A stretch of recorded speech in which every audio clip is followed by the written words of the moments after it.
Just 2 days ahead of the presidential election, the incumbent President Emmanuel Macron has voiced regret for starting his campaign late, as his opponent Marine Le Pen is blazing ahead in the opinion polls.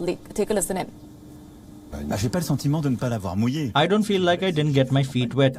What is true is that I campaigned late. First, that's normal for an incumbent president, and then the circumstances were constrained. We were of course all caught up in what was unfolding in the immediate.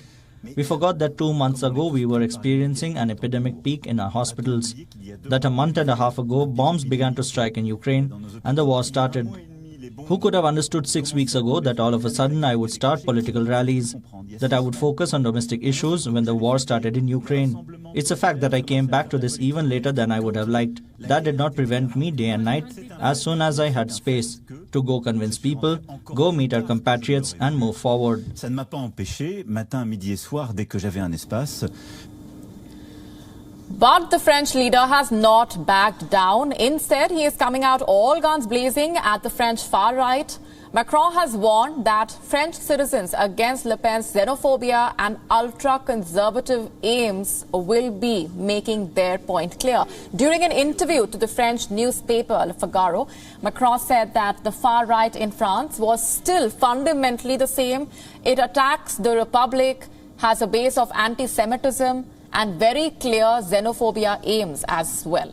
During another interview, Macron also flagged against extremist forces in the wake of the Russia-Ukraine war. He said extremes feed on fears, and fears are there. Climate, geopolitics, the pandemic. I tried to bring answers, but when there are fears and big changes, the strategy of scapegoating works much better. Remember, Marine Le Pen, as a part of her poll manifesto, had said that she will be banning the Muslim headscarf from all public spaces, including the street, if she wins. She has also said she will empower the police force to find those who will defy this. Emmanuel Macron, who, if elected, will become the first French president in 20 years to serve a second term, he admitted that he failed to contain all the voters' fears and acknowledged that his administration's results on immigration were quote-unquote insufficient, but he highlighted that his government had reinforced the border restrictions, the border protections rather, and hardened the entry conditions.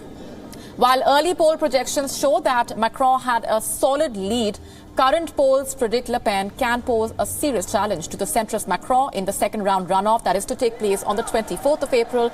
Le Pen's numbers in the polls have been boosted by her promises to cut VAT on fuel in response to the cost of living crisis. Now, this comes even as Macron continues to warn that her anti-immigration project to prioritize the native French people over non-French for housing, jobs and benefits is against the French constitution.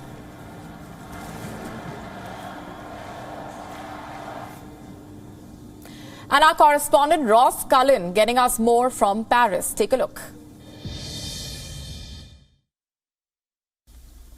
It's very tight at the moment when we are heading into the final polls today, Friday, ahead of the vote on Sunday. Some of the structure of the weekend for you tonight at 11:59 p.m. All campaigning must stop midnight Friday night into Saturday.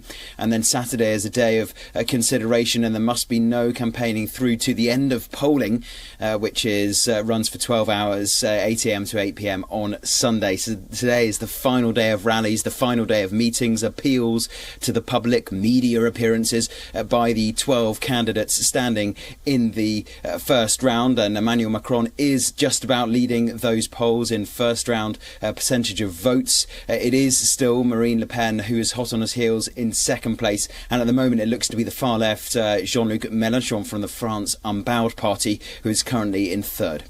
WION now available in your country. Download the app now. Get all the news on the move.